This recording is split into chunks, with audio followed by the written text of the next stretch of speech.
আসসালামু আলাইকুম আমার সকল ভিউয়ার্স বন্ধুরা, তোমরা সবাই কেমন আছো? আজকে তোমাদের উদ্দেশ্যে একটা কথা বলবো। কথাটা হলো যে আমরা পৃথিবীতে বসবাস করতেছি, কিন্তু আমরা মৃত্যুকে স্মরণ করি। দিনের বেলা হোক রাত্রেবেলা হোক মৃত্যুকে স্মরণ করি। আমরা যে মৃত্যুকে স্মরণ করি সেটা কিন্তু স্মরণ করা না। মৃত্যুকে স্মরণ করা হলো যে আজরাইল তোমাকে এসে ধরে ফেলছে, কিন্তু আমরা যে স্মরণ করি এই কারণে আমাদের মধ্যে ভয় ঢোকে না। এ সম্পর্কে একটা আল্লাহ রলির এক ঘটনা আছে। ঘটনা হলো এক রাজা বা বাদশাহ আল্লাহ রলির কাছে গিয়ে বললো, হে আল্লাহ রলি, আমি তো মৃত্যুর কথা স্মরণ করি, কিন্তু আমার তো ভিতরে ভয় ঢোকে না। তখন আল্লাহ রলি বলল, তুমি দিনে 5 বার মৃত্যুর কথা স্মরণ করবা। ঠিক আছে, আমি স্মরণ করব, এই কথা বলে সে চলে গেল। পরের দিন আসলো, আবার আল্লাহ রুলির বলে, আল্লাহ রুলি, আমি তো মৃত্যুর কথা স্মরণ করলাম, কিন্তু আমার মনে তো কোনো ভয় ঢুকতেছে না। পরে আবার আল্লাহ রুলি বললো যে আচ্ছা ঠিক আছে, যাও, আবার 5 বার স্মরণ করবো আগামীকালকে। এভাবে সে 3 দিন আল্লাহ রুলি তাকে বললো যে স্মরণ করতে, কিন্তু তার মধ্যে কোনো ভয় ঢোকে না। তারপরে 4th দিন আল্লাহ রুলির কাছে আসলো।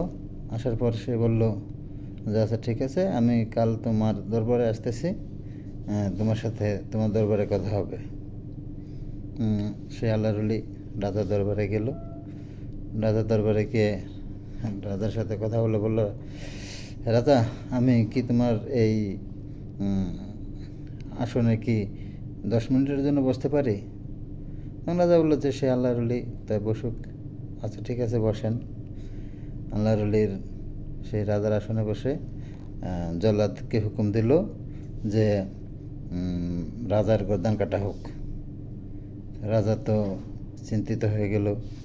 এখন আল্লাহ রুলি যে হুকুম দিছে আসনে যে বসবে সেই রাজা। এখন রাজাকে বলল যে তুমি মৃত্যুর জন্য প্রস্তুত হও। এই কথা শুনে রাজার সারা শরীর ঘামে ভিজে গেল যে 5 মিনিটের মধ্যে রাজার গর্দান কাটা হবে। রাজা এমনভাবে ঘামে ভিজছিল, আমার এমন চিন্তা করছিল আমি কি করলাম, আমার মৃত্যু নিশ্চিত, আমি এখন মরে যাব। তখন জল্লাদ রাজাকে নিয়ে গর্দান কাটার জন্য প্রস্তুতি নিয়ে সেই জায়গায় প্রস্তুত করলো। এদিকে রাজা সারা শরীর ঘামে ভিজে ভয়ে আতঙ্কিত হয়ে গেল। যখন জল্লাদ তার তরবারি চালাবে, তখন রাজা আল্লাহ রুলি হুকুম দিল যে থামো। তখন জল্লাদ থামার পরে রাজা উঠে এসে দাঁড়ালো। রাজাকে বললো যে রাজা, তুমি তো মৃত্যুর কথা প্রতিদিনই স্মরণ করলা, সেই স্মরণ আর এখন এখন তুমি মৃত্যুর কথা যেভাবে স্মরণ করছো সেই স্মরণ কি এক হলো?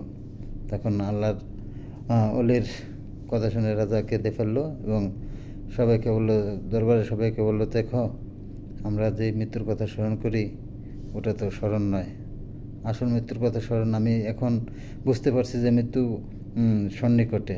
সবাইকে এমনভাবে চিন্তা করতে হবে যে আমার মৃত্যু 1 মিনিটের মধ্যেই হতে চলছে, আজরাইল বুঝে আমাকে থাবা দিয়ে ধরে ফেললো। তাই সকলের উদ্দেশ্যে বলবো যে আপনারা মৃত্যুর কথা স্মরণ করবেন, কারণ পৃথিবীতে যে যার জন্ম হয়েছে তার অবশ্যই মৃত্যু আছে। আমরা মানুষ, আমাদেরও মৃত্যু আছে। আমরা কতদিন বাঁচবো সেটা চিন্তা করতে পারি না, বলতে পারি না, কিন্তু মরব এটা নিশ্চিত। তাই আসুন সবাই প্রতিদিন 5 বার হলেও মৃত্যুর কথা স্মরণ করি, আর নিজেরা যে সমস্ত কর্মকাণ্ড করি সেগুলো থেকে বিরত থাকি। আর যে ভালো কাজগুলো আছে আমরা চেষ্টা করব ভালো কাজ করতে, জীবনকে সুন্দরভাবে সাজাতে। এভাবে যেন আমাদের জীবনকে সুন্দরভাবে সাজিয়ে চলতে পারি, এই প্রত্যাশায় সবাইকে ধন্যবাদ।